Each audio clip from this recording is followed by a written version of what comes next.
नमस्कार दोस्तों।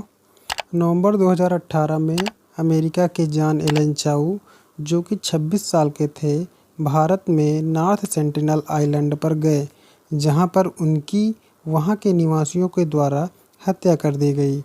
वहां के निवासियों को सेंटिनलीज कहते हैं। जॉन एलन चाउ एक ईसाई मिशनरीज थे। कहते हैं सेंटिनलीज को ईसाई धर्म में परिवर्तित करने के लिए उस प्रतिबंधित द्वीप पर एलन चाउ गए थे। 2018 से पहले चाउ ने मैक्सिको, दक्षिण अफ्रीका, इराकी कुर्दिस्तान की मिशनरी यात्रा की थी। अक्टूबर 2018 में चाउ ने अंडमान की यात्रा की और पोर्ट ब्लेयर में अपना निवास बनाया।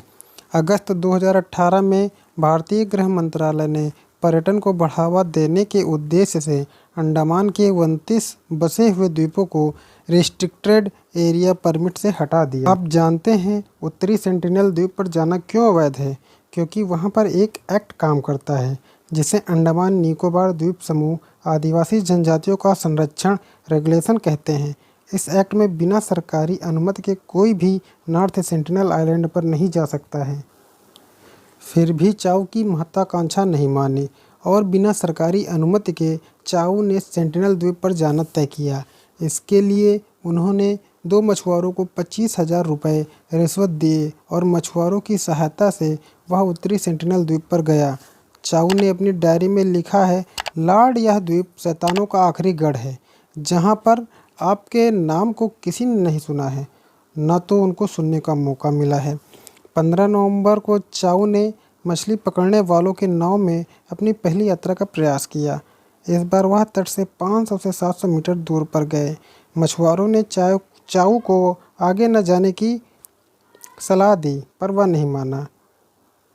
बाइबल और कुछ उपहार लेकर द्वीप तक वह चला गया और सेंटिनलीज के साथ बात करने का और गिफ्ट देने का प्रयास किया, लेकिन उसको लगा वहाँ पर उसकी जान को खतरा है, इसलिए वह वापस लौट आया। एक अन्य यात्रा पर चाउ ने लिखा है कि द्वीपवासियों ने उसके साथ मनोरंजन, घबराहट, शत्रुता की मिलीजुली प्रतिक्रिया में कुछ कहा।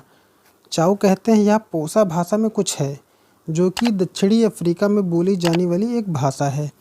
चाउ ने अपने पत्र में लिखा है कि सेंटिनलीज उच्च स्वर वाली ध्वनियों और इशारों के साथ संवाद करते हैं। आइए नॉर्थ सेंटिनल आइलैंड के बारे में जानते हैं। उत्तरी सेंटिनल द्वीप अंडमान द्वीप समूह में एक है, जो कि बंगाल की खाड़ी में स्थित एक भारतीय द्वीप समूह है। यहाँ पर सेंटिनलीज निवास करते हैं। यहाँ पर 6 मूल निवासी निवास करते हैं, जैसे कि ग्रेट अंडमानी, जारवा, ओंगे, सोमपेन, निकोबारी और सेंटिनलीज। सेंटिनलीज एकांतप्रिय लोगों में से एक हैं। दूसरों के विपरीत सेंटिनलीज ने बाहरी दुनिया के साथ किसी भी तरह की बातचीत से इनकार कर दिया है। वे बाहरी लोगों के प्रति शत्रुतापूर्ण हैं। द्वीप पर आने वाले लोगों को सेंटिनलीज मार देते हैं। 1956 में भारत सरकार ने उत्तर सेंटिनलीज द्वीप को एक आदिवासी आरक्षित घोषित कर दिया है और इसके 3 समुद्री मील के भीतर यात्रा पर रोक लगा दी है। यहाँ पर फोटोग्राफी प्रतिबंधित है। अब तक जितना भी पता चला है, सेंटिनलीज शिकारी संग्रह करता है।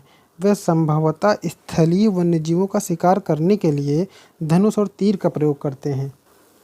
सेंटिनलीज लोग धातु के मूल्य की सराहना करते हैं।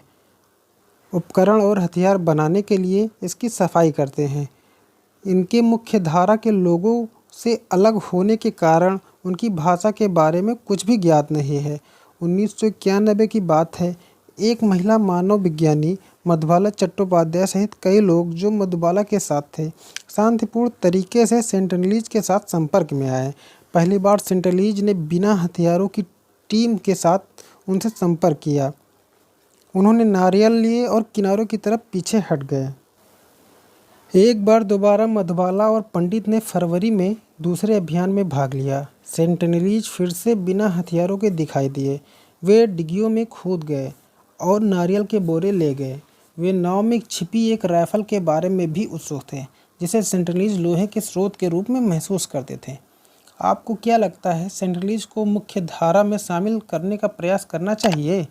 उनको उनकी यथास्थिति पर छोड़ देना चाहिए, जैसा कि वो नेचर के साथ संरक्षण में बिना नेचर के साथ छेड़छाड़ करे वे अपना जीवन जी रहे हैं, या हम लोगों को भी नेचर के साथ छेड़छाड़ करना बंद कर देना चाहिए? अपनी राय कमेंट बॉक्स में ज़रूर दें। चैनल को लाइक और ज़्यादा से ज़्यादा सब्सक्राइब करें। जल्द ही बात करते हैं किसी नए टॉपिक पर। बहुत बहुत धन्यवाद।